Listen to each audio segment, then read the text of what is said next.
Thanks for listening to BYU-Idaho Radio's Morning Headlines for Tuesday, September 17th. I'm Austin Pace. Elder Quentin L. Cook of the Quorum of the 12 Apostles of the Church of Jesus Christ of Latter-day Saints just finished a 4-day visit to Seoul, South Korea. During the trip, he met with a South Korea Supreme Court justice, a journalist with Asia Today, and a renowned religion professor. He and his wife, Mary, also ministered to Latter-day Saints in the area. Elder Cook and his wife met with South Korea Supreme Court Justice Young-Joon Kwon and his wife, Yeon-Shin Lee. The Kwons are Latter-day Saints. Justice Kwon even served as an Area 70 before being confirmed as a Supreme Court Justice in 2023. He, with all of his heart, is serving this great South Korean country and being a great Supreme Court Justice for them. But he's a great man, a good man, and a faithful Latter-day Saint. So we're very pleased. I love Elder Cook because he's an apostle. He was called by God. But after having a personal conversation with him, I come to admire him as a great person, as a great individual. So it was really a precious moment for both of us. Elder Cook's interview with Asia Today focused on religion and its role in South Korea today. The Cooks also met with some of the earliest members of the church in South Korea and held a devotional broadcast to Latter-day Saints throughout South Korea. The Church of Jesus Christ of Latter-day Saints has a new episode of their series called Friend to Friend.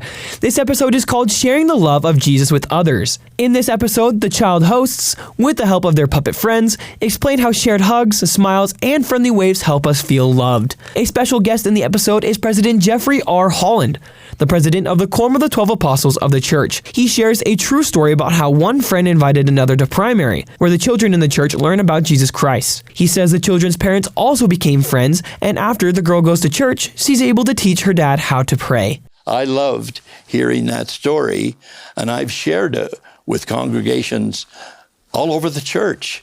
How grateful I am that we have primary to teach us more about Jesus Christ and his gospel.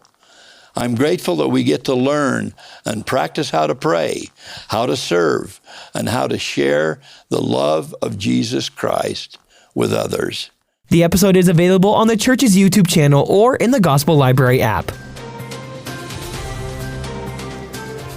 According to a press release from Idaho Fish and Game, this fall, waterfowl hunters heading to Market Lake should be prepared for drier conditions than ever before.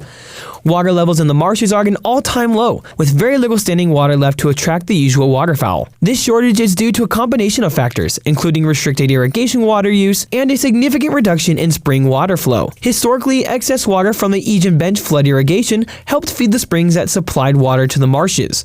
However, as flood irrigation practices have been phased out, those springs no longer flow into Market Lake. According to Brett Gullett, Market Lake manager, the springs haven't flowed in nearly a decade. He pointed to the Jones Well, an artesian well that once spouted water high into the air, which now barely trickles. In response, Fish and Game is working on new water management strategies to maintain wildlife habitats and provide hunting opportunities, but Gullett warns that this will be a particularly dry year. He encourages hunters to explore the other options Market Lake has to offer despite the conditions.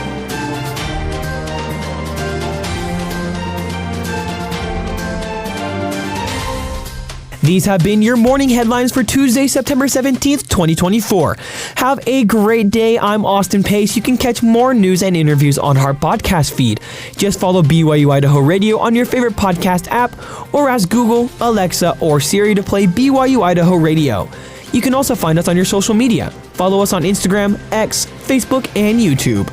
Be informed, be inspired. This is BYU-Idaho Radio.